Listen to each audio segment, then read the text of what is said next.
Okay, this is Chapter 7, Middle Childhood, talking about the body and mind.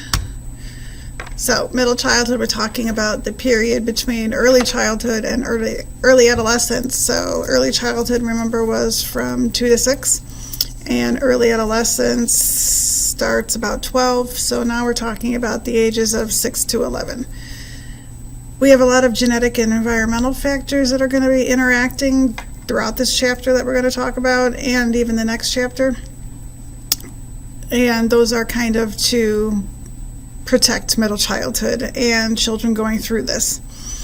The evolutionary perspective says that we have genes that protect children who have kind of survived to this point, because if you think about it, back in the day, children often died during childbirth, and women often died during childbirth. But children, we didn't have the medical interventions that we have now. So genes were there to protect children who survive these kind of hazards of childbirth and surviving early childhood. So making it to age 6 was kind of an accomplishment back evolutionarily speaking. So from their perspective, from their viewpoint, we actually have genes that protect children who make it this far. We have lower death rates. Of course, a lot of this is because of immunizations. We also have less lethal accidents from fatal illnesses. We have all of the vaccinations that we have now to protect us from certain diseases that used to kill us. Polio, for example, smallpox, those have basically been eradicated because of vaccinations. But we also have things like seatbelts in cars and airbags and those kind of things. So we do not have a lot of lethal accidents as we used to have. We also have better diagnostic measures so that we can identify illnesses and conditions and treat them appropriately. We have well baby checks, all that kind of stuff, so preventative medical care to make sure that our children are healthy and stay healthy. Smoking has been made illegal in most states unless you're in designated areas, so that has cut down on secondhand smoke. We have better health habits. We know more about nutrition these days, and we actually have specialized programs geared towards healthy eating and better habits for children especially. They have programs at schools for dental checkups, eye checkups, even checking your spine kind of thing. We also have improved oral health because now we are more aware of the fact that bad oral health, even when you have baby teeth, can harm your permanent teeth. So the average child gains about 2 inches and 5 pounds per year. Good health, of course, is going to be related to regular medical care and adult instruction. Now again, it's related to, so it's a correlation. That's not saying that without adults' instruction and regular medical care, a child can't grow up to be healthy, but it's just a lot easier for the child to grow up to be healthy because they have that guidance and they have that care. There are camps for children with special needs that often help them improve their skills, not only becoming healthier in the mind, but healthier in the body as well. Benefits of physical activity, we know they can last a lifetime. We talked about that study in the very first chapter, that obese children who lose the weight as an adult lose the risk factors associated with being obese as well. So physical activity, the benefits are huge, they're tremendous. So they not only help your physical condition, your body, but they also help your emotional and mental health. They help your mind. We've talked about stress and how bad stress is and how bad stress can be for you. So your mental health is crucial, and any kind of physical activity can actually help your mental health because you can be getting rid of that stress, letting your stress out kind of stuff. So it's important to stay physically active. We're talking about, 6 to 11-year-olds, but we're going to talk about how physical activity is important into your adulthood, even past that when you are considered elderly, because even if you're just walking, that's some sort of physical activity, and it's going to help your whole body and your mind. Academic achievement is going to be improved because we have more neurotransmitters now. We have better cerebral blood flow if we are physically active, And you're usually in a better mood and have more energy if you're physically active. And I know it kind of sounds like an oxymoron where you're physically active, you get tired, you get exhausted, but you have more energy. And obviously we're not talking about right after you're done with the physical activity. We're talking about on a regular basis. And your cognition, your thought process is going to be helped as well. And that, again, goes back to the blood flow, the neurotransmitters, and just the better mood in general. There are concerns, though. Sports are not always beneficial, especially to children. They may get hurt, injuries, breaking bones, tendinitis, things like that. That can impact their later adulthood even. If they get concussions, traumatic brain injuries, for example. Concussions can last into a lifetime. They can impair your memory. And they're actually doing studies with football players now, because a lot of football players, unfortunately, are going through like early onset dementia, and they have trouble remembering day-to-day activities. And a lot of athletes who have committed suicide or just died have donated their brains to science to kind of study how concussions and traumatic brain injuries have impacted their lives, and if it may be added to parts of their problems. So children, of course, can benefit from exercise in their neighborhoods, different sports, little leagues, things like that. However, finding places to play these days may be more difficult because we're building everywhere. We don't have a lot of parks anymore. There aren't a lot of open spaces or organized events even to play things. Modern life challenges, neighborhood play, of course, too, because, we have jobs, we have lives. Parents are going to school, parents are working, doing other things. So sometimes it's kind of hard to make sure your children are playing safe. But, at some point, children do need the outdoors. They do need a safe place to play. And we as parents need to make sure they get that. Indoor activities often replace outdoor play. We've talked about technology multiple times and how becoming technologically advanced is a good thing, but a bad thing at the same time, because children are playing their PlayStations instead of running outside and playing baseball or something. So this can be a problem. Economic barriers may limit participation in leagues and club activities, because if you're a child in a low SES family, you don't have a lot of extra money, and sometimes these activities and Little League and, playing sports can be very expensive. If you have to buy the equipment or even the shoes, the clothes, those are added expenses that some people can't afford. So that may limit the participation. And time for school physical activities and recess is reduced in many schools. I kind of brought up the fact that we're going to get into, when we get into later adulthood, or not later adulthood, when we get to adolescence, the need for recess and how a lot of schools just don't think it's necessary anymore. But the bottom line is they're trying to kind of get rid of recess as the children get older, but children always need a break. It's very hard to focus if you're in school all the time, just focusing on academics and having to be on kind of thing. So children do need activities. They do need a break. They do need that recess. Many 6 to 11-year-olds eat too much, exercise too little, and can become overweight or obese as a result. So, the combination of PlayStations and reducing the play outside and reducing this exercise, along with what do you do while you're playing your games? Well, you eat. A lot of times, a lot of snack foods that have empty calories. So childhood obesity is increasing worldwide, and it's more than doubled since 1980 in all 3 North American nations. Unfortunately, this excessive weight contributes to future health risks.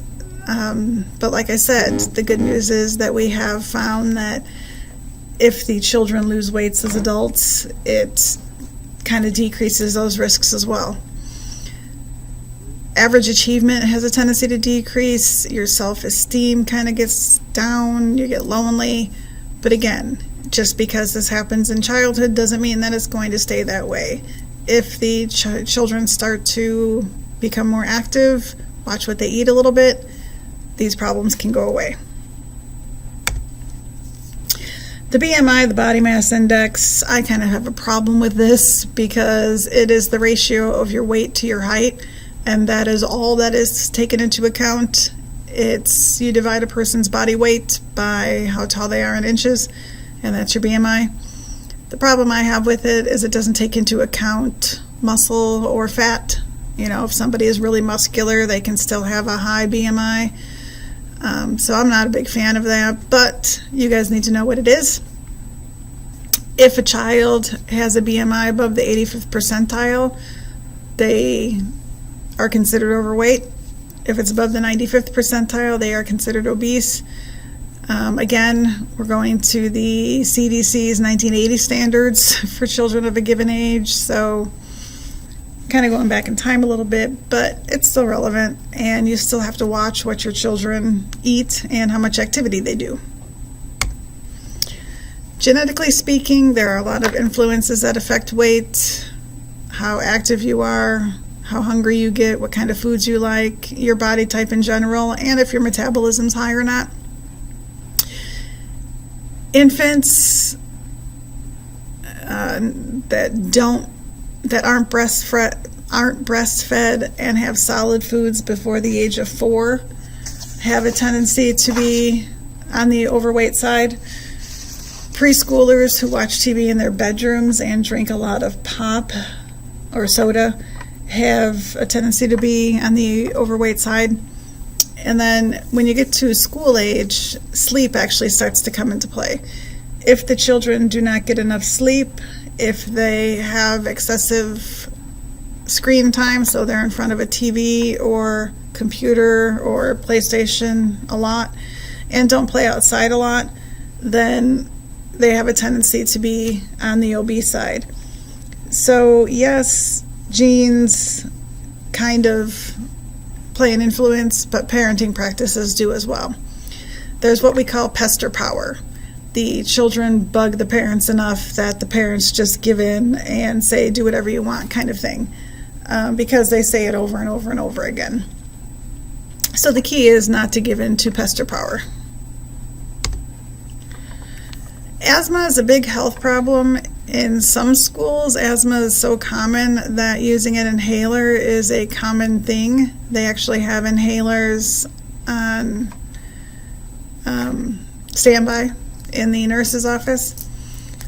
So there isn't one single factor that causes asthma.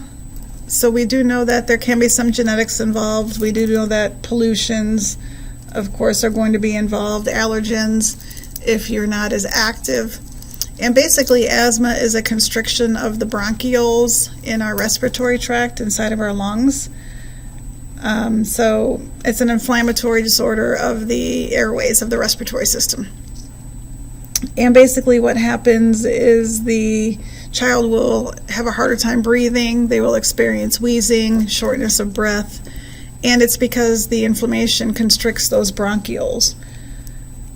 The best treatment, of course, is the inhaler there. It dilates and opens up the bronchioles and is pretty fast acting.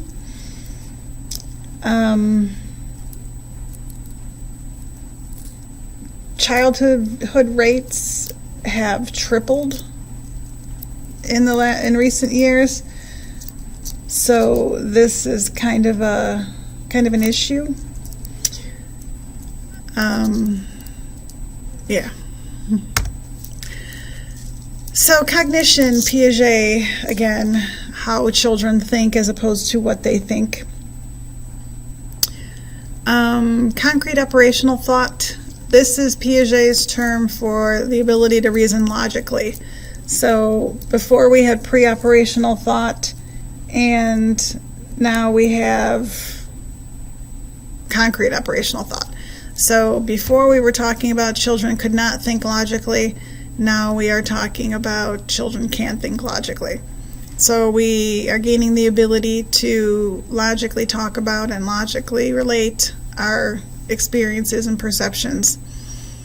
Classification is the principle that things can be organized into groups or categories according to some characteristic that they have in common. So children are able to classify objects now. Children can basically learn almost anything. The key is what they are taught, so what adults decide to teach them. That's where the adult comes in. Some young kids can learn chess without a problem, and they can be great at it, while others can play piano or write poetry,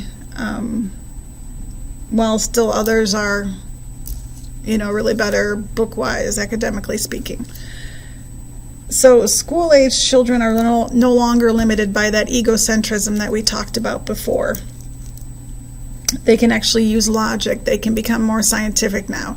It's no longer viewed as, from my perspective and my perspective alone. Now we can see things from other people's perspectives. Seriation is the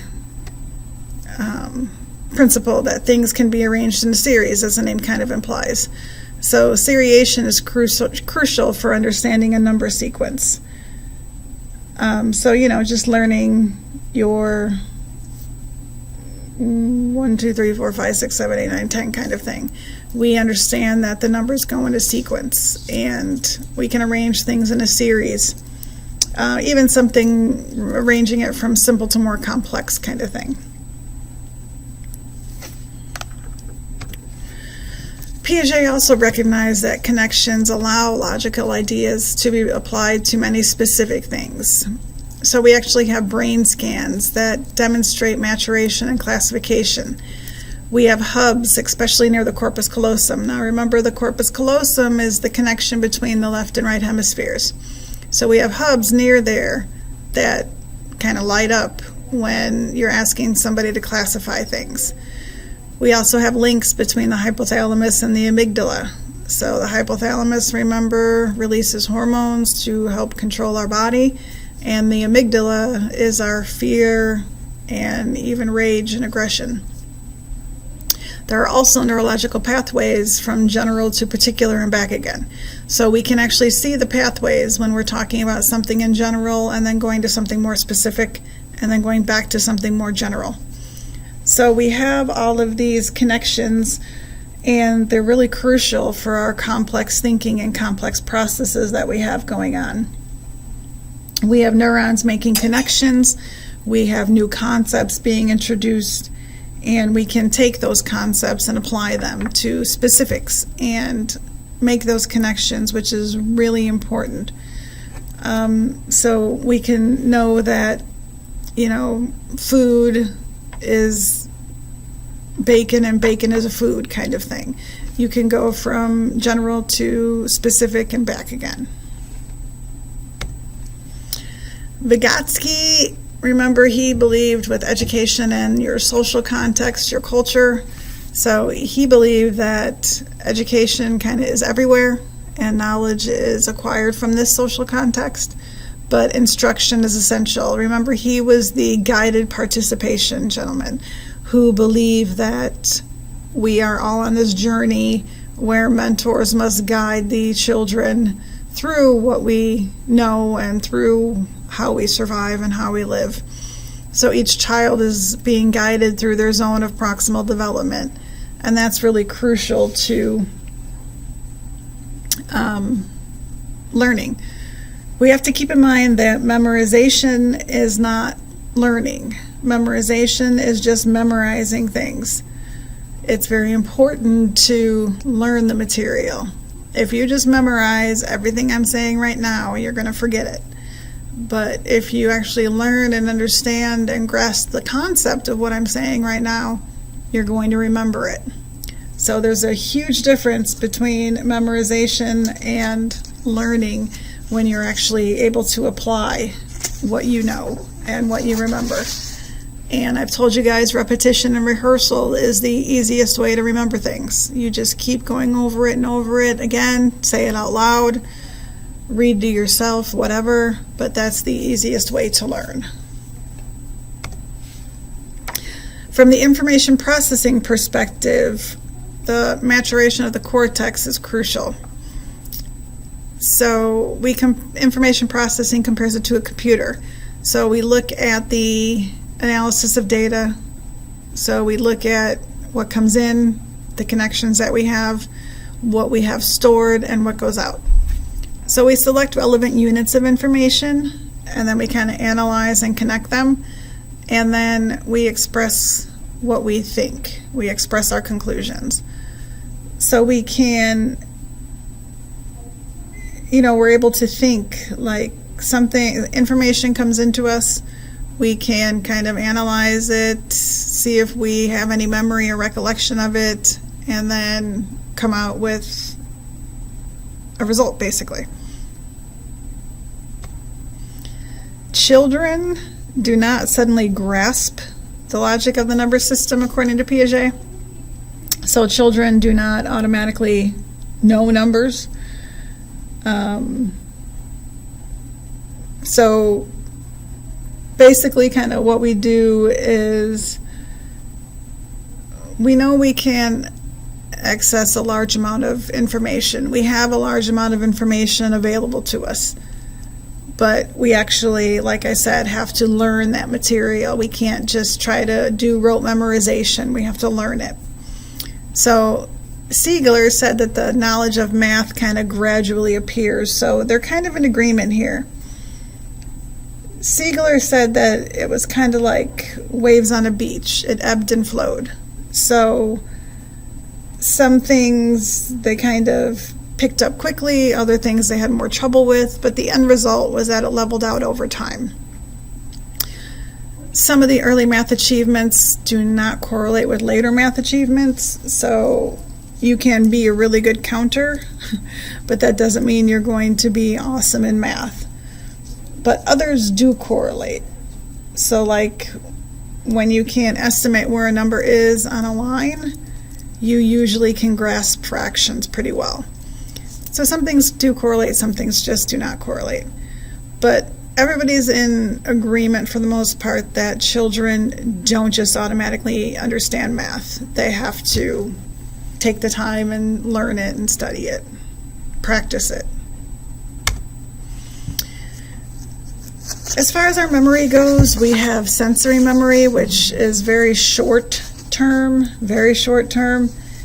It is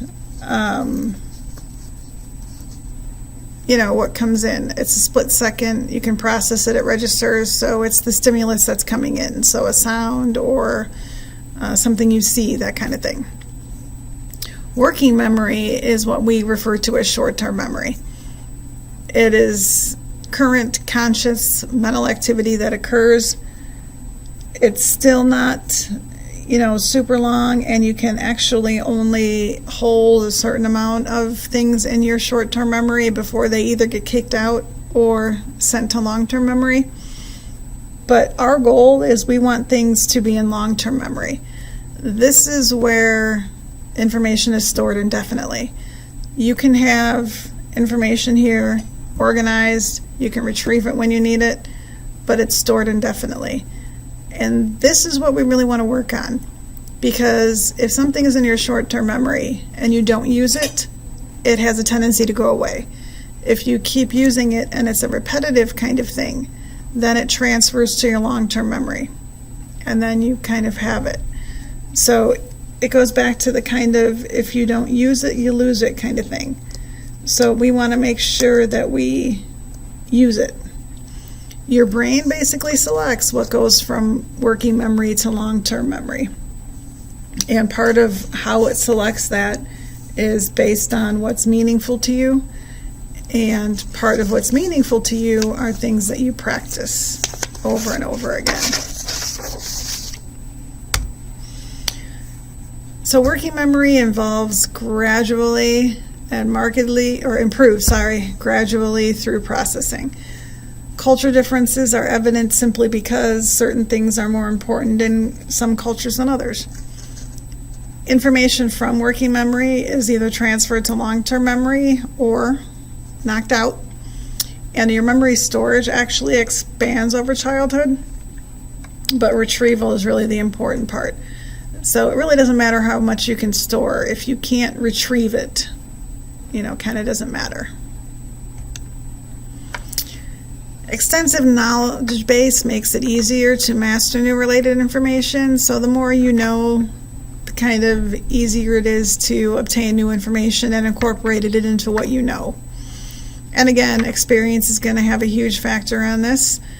Current opportunity is going to have a factor in this. And personal motivation has a factor in this. So what you have learned in the past, what you have a chance to learn now, and what you want to learn are really important in figuring out how much you're going to know. And it's like I told you guys, everybody knows the words to a song, and everybody can sing a song. Even if you hate the song, you still know the words. Well, that's because it's played over and over again on the radio. So if you go through the information you need to learn over and over again, you're going to learn it. It's easier to learn. Emotional regulation, again, remember, is controlling our emotions, expressing our emotions appropriately. That gets better as you get older. And selective attention also gets better. You have the ability to pay attention to what's important. You have the ability to pay attention to things that you want to pay attention to. And you can kind of weed out unimportant things. So selective attention would have to do with, like, if I'm lecturing and so two people are talking behind you. Yes, it's annoying, but you still have the ability to listen to me. You can still pay attention to me. Yeah. Metacognition is understanding your own learning. It's the ultimate control process, and this gets better every year of middle childhood. And it's like, if you think about the universe and, it's understanding yourself. It's understanding how you learn. It's understanding what works best for you. So some people are visual learners, and they realize that. Some people are audio learners. Some people are hands-on learners. And metacognition involves finding how you learn the best and then doing that, making sure that you learn to your best ability. The maturing corpus callosum, of course, is going to enable our balance and improve our handedness. Myelination, remember the myelin sheath speeds up transmissions, so it's going to speed up our thoughts and behavior. And we also have our prefrontal cortex up here developing, and that's going to allow better control processes. So we're going to be able to plan better. Our executive functions are going to be better. We're going to be able to organize things and prioritize. Reaction time is the time it takes to respond to a stimulus, either physically or cognitively. So physically, blinking your eyes, cognitively by thinking. And this gets better as you get to a certain age and then starts to go down as you get older. And we'll talk more about that later on. As I've already said, selective attention is your ability to concentrate on some stimuli while ignoring others. So if those people are talking behind you, ignore them. And automation is the process which makes repetition of a sequence of thoughts and actions. It makes it routine, so you don't have to think about it anymore. This is required in academic skill development.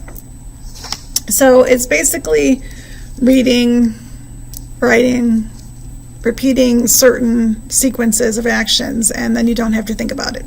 When you're writing on a piece of paper, taking notes, you don't have to think about what you're writing, you just write it.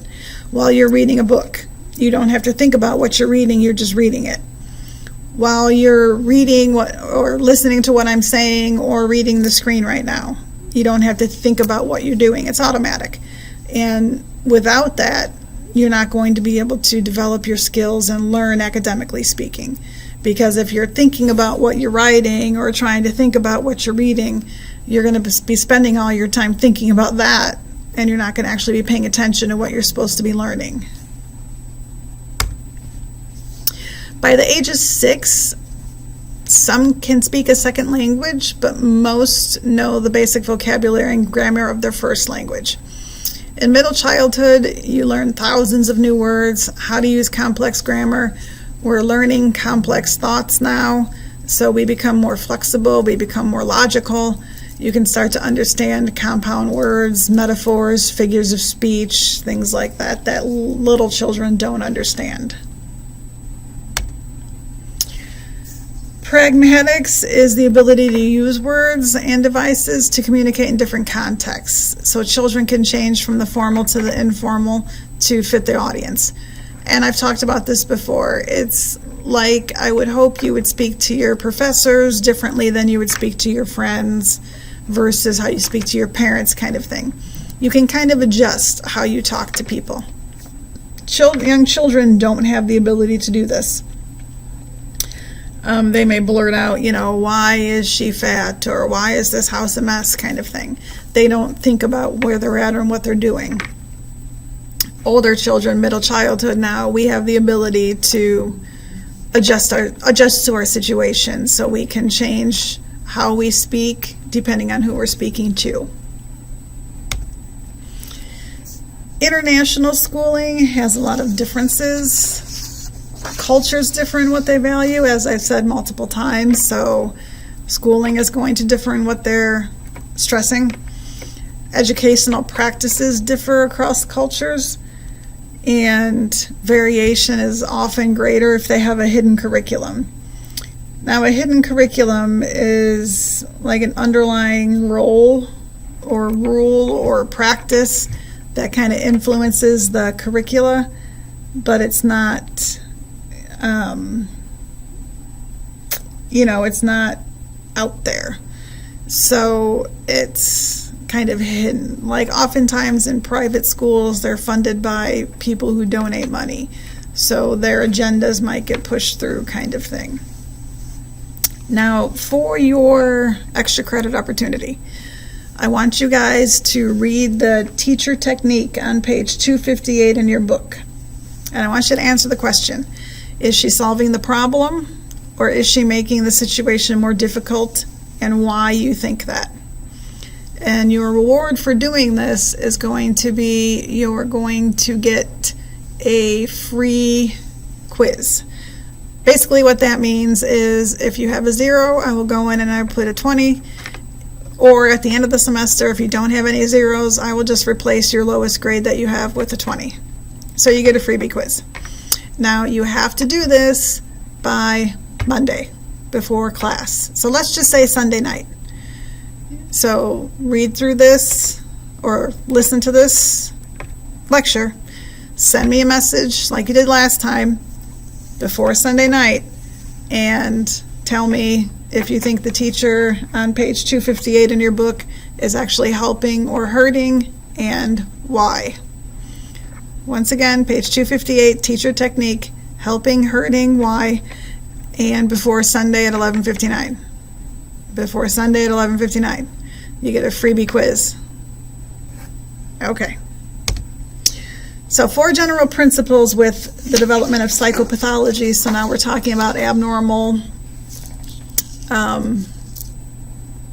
behavior, kind of thing. We have 4 general principles here. We have abnormality is normal. Now, what that means is that most children do act oddly at times. So something can be considered abnormal, but it's actually perfectly normal because it's common for children to act different sometimes. Disability changes year by year. This basically means that one problem can happen with another problem.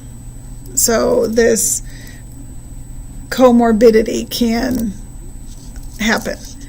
So when they have one problem one year, it may turn into a different problem another year, or it can be more than one problem all the time, and just sometimes one problem sticks out more than the other. Life may get better or worse. We can't predict it. Sometimes life gets better, sometimes it gets worse, and there's no way to predict this. And then diagnosis and treatment reflect the social context. Again, the surroundings, the community, the church, the family itself. what kind of diagnosis they're going to get, what kind of treatment they're going to get is going to be directed by their caregivers. So that can lead to a good thing or a bad situation. Bad situations if they don't get proper treatment and diagnosis. Good situations, of course, if they do. So how do we measure the mind? Aptitude is one, and aptitude is basically your potential to learn knowledge and specific skills. Achievement tests, so the ACT, we have a lot of standardized achievement tests, mastering the subject. Multiple intelligences, we have varied sets of abilities that are measured with those. And then we do have standard IQ tests, the Stanford-Binet, the Wechsler, or the Flynn. The Stanford-Binet and the Wechsler are standard IQ tests that are given often. The Flynn effect basically refers to the fact that IQ can change. So what was once a high IQ may not be a high IQ anymore. Low IQ students can become gifted students.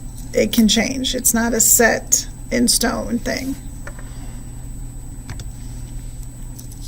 Gardner said that there were 7 intelligences: linguistic, which is your speaking your language; logical, mathematical; musical; spatial, so 3D dimensions; bodily, kinesthetic; interpersonal, so between individuals; intrapersonal, within yourself; naturalistic; and existential.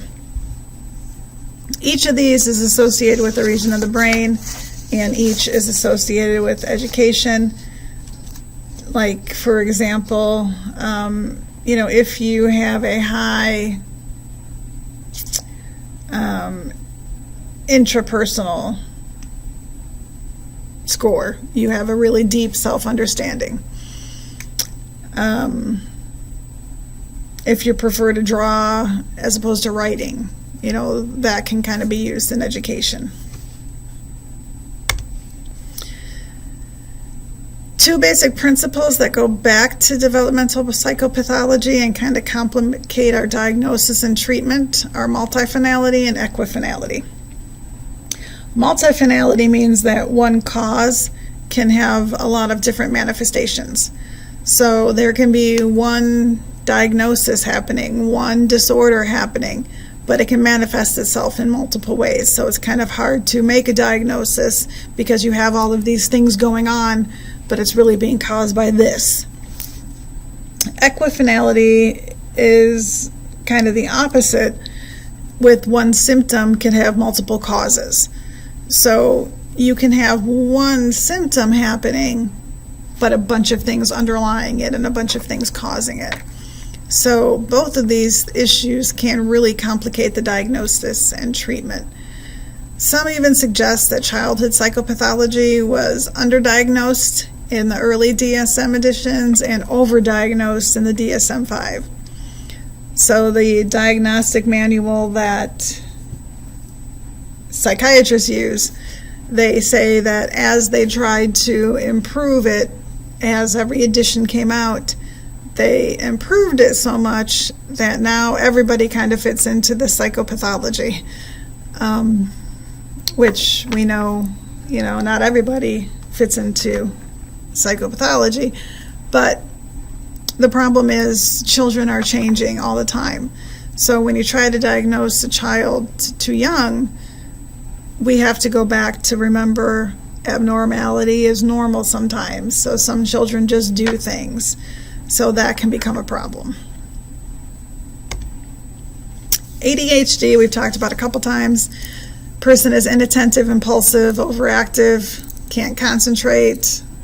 Some suggest the relationship with the brain regulation. We talked about the corpus callosum and prefrontal cortex deformities. There isn't really a biological marker for this, and it's often comorbid, which means that it's often in addition to other things. The thing is, it has to start before the age of 12, and it must impact their daily life. So their daily life has to be impacted some way, and they have to have evidence that this was present before they were age 12. Increasing incidence concerns are, of course, misdiagnosis. The treatment might actually make it worse if you're misdiagnosed. Drug abuse. Oftentimes they fake it to get prescribed the drugs because, as we talked about, they often prescribe stimulants. And then again, normal behavior can be considered pathological. Just because children are curious, really impulsive, and have a lot of energy doesn't mean that they're ADHD. A lot of children are like that. Specific learning disorders, according to the DSM-5, are you have a marked deficit in a particular area of learning that's not caused by an apparent physical disability or by a stressful home environment. Basically, you have difficulty learning skills that most children easily learn. Dyslexia, you have an unusual difficulty reading. It's thought to be neurologically underdeveloped. Usually you flip words or letters around. A lot of different causes for this, so it's really hard to treat. And then dyscalculia is unusual difficulty with math. We think it originates from an area of the brain, but again, kind of difficult to treat. Autism spectrum disorder, they have poor social understanding, impaired language, strange patterns of play. The cause and the treatment are still disputed. Equifinality applies again, so you have a lot of causes underlying what's happening. Most are diagnosed at age 4 or later. 46% are in the normal or above range in IQ tests. So just because they are autistic does not mean that they are not smart. It is 5 times higher for boys than girls, and 1/3 higher for European Americans. So there are differences there. We do have 3 categories: mild, moderate, and severe. Of course, severe being the worst. So that is it. Remember, you need to message me by Sunday night, and I will see you later.